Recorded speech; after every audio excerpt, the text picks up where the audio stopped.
बन बैठे अज दे गवार, इको झूठ बोलदे आ ओ भी बार बार। बैठ के जनानियां ना करदे आ चुगलियां ते शो दा नाम रखदे आ चज दा विचार। शाम ते सवेरे भालदे विवाद ने, एवें तेरे नाल करदे फसाद ने। 24 घंटे नाले निंददे परौणे नूं, नाले ओदे कल्ले कल्ले गीत याद ने। भावें औखी होई ऐ करौड़ तेरे ते, बोलदे ने एवें साले लाउड तेरे ते।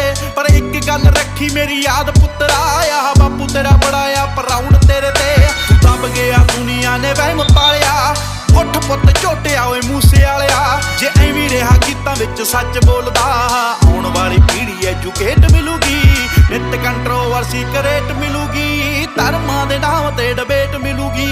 सच बोलेगा तां मिलू 295, जे करेगा तरक्की पुत हेट मिलूगी।